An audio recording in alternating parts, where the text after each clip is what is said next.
Yo guys, today I'm going to run through my Forza Horizon 5 wheel settings for the Logitech G923. Straight out of the box, this wheel doesn't handle too well in Horizon 5, so with a few tweaks in these settings, we're going to improve the feel of this wheel so you can really get to grips with Horizon 5.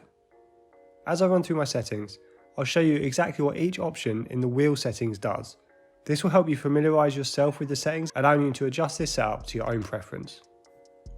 So let's not mess around and jump straight into the settings. The first thing you're going to want to do is go to the difficulty and adjust your steering setting.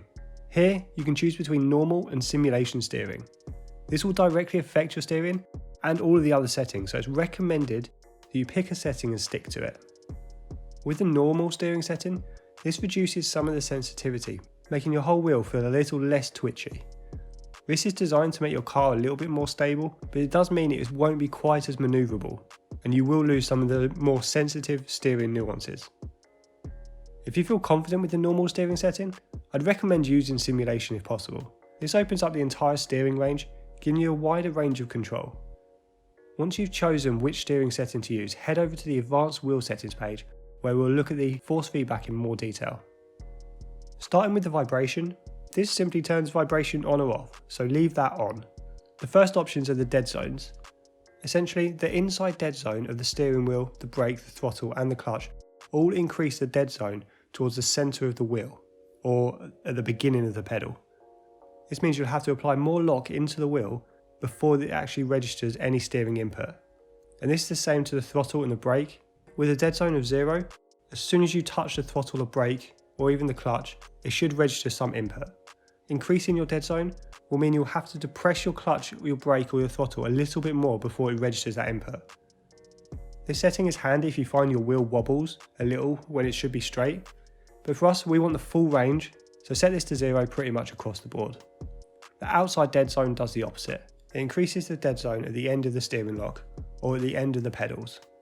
If you run a steering lock of 900, but you bring this setting away from 100%, essentially when you turn the wheel to say 800% lock, you'll then be registering max input, meaning if you turn the wheel any further, it won't register any more input. And this is the same with the pedals. If you drop this down to 90, you'll only need to press the pedal 90% to register full throttle. All of this can be down to personal preference, but essentially you want to run them as close to 100% as you can, as this will just give you the full range of movement across the pedals and the steering. The steering linearity changes the linearity curve of the steering. Higher values will make steering closer to the centre less accurate and more twitchy, while lower values make steering more accurate at the centre and less accurate the more lock you apply. A setting of 50 here gives you a perfectly linear, progressive steering. For the G923, I have bumped this up to 56, just to give me a little bit more control while applying slightly more steering lock. Then skipping through the dead zones, as I mentioned before, the inside dead zone we always want pretty close to 0, and the outside dead zone pretty close to 100. You'll see there's a little bit of variance here with the clutch and the e-brake, but this is only minor. The vibration scale affects the overall vibration effect and intensity through your wheel. I've gone with 0.4 here. And the force feedback scale, despite thinking it might either increase or decrease your overall force feedback strength, it doesn't do that. Instead, it only affects the dynamic force feedback from forces such as your car's aligned torque. If you are looking to increase your overall force feedback strength, you can do this either through your racing wheel's own software, such as the G-Hub or the Thrustmaster control panel, or by using other specific settings below to affect certain parts of your force feedback. Run with a value of 1.2, that felt about right for me.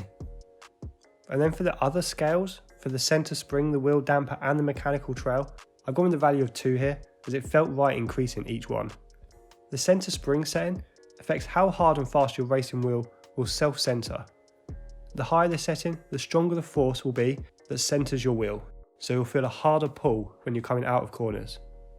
The wheel damper affects how heavy your wheel feels when you try to apply any steering lock.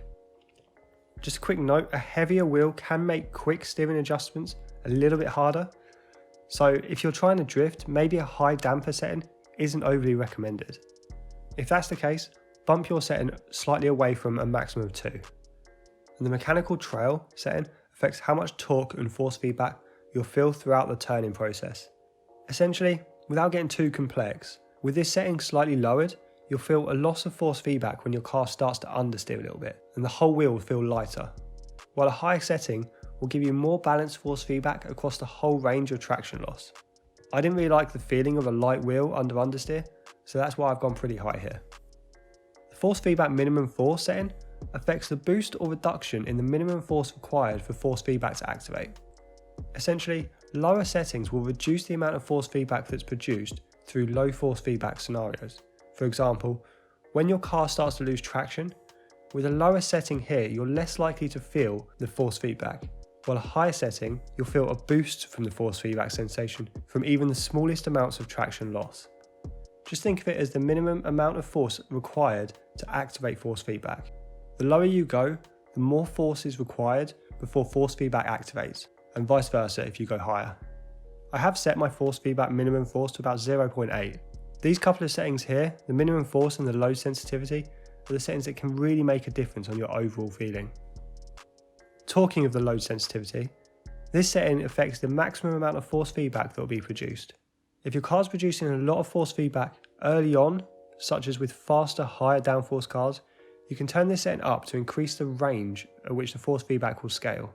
This will make the force feedback feel more progressive.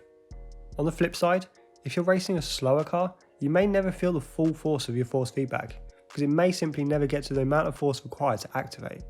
So bringing this setting down will activate the full amount of force feedback earlier on. I've gone with 0.9 on my load sensitivity.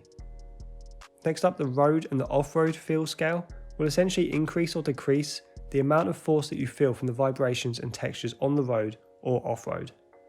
If you want the force feedback to be more affected by the road surface, then boost these up, and vice versa if you don't want to feel as much of the surface. I've gone with 0.6 on both road and off-road feel, as that felt about right. The only setting I would recommend changing within G-Hub is your steering lock, which you can adjust between 360 degrees and 900 depending on the type of car you're driving. Generally, if you don't want to be adjusting this from car to car, go with somewhere around the 540 degree mark, as that feels quite nice with most cars across the board. And that'll do it for my Logitech G923 Forza Horizon 5 wheel setting video. These settings should drastically improve how this wheel feels in-game, as out of the box it really wasn't great. If you do get along with this, hit the like button, hit the subscribe button, let me know in the comments below how you get on. In my previous Forza Horizon video, a lot of you guys shouted that you wanted some more Horizon content, so let me know if that's still the case down below. But for now guys, enjoy the game and I'll see you on track.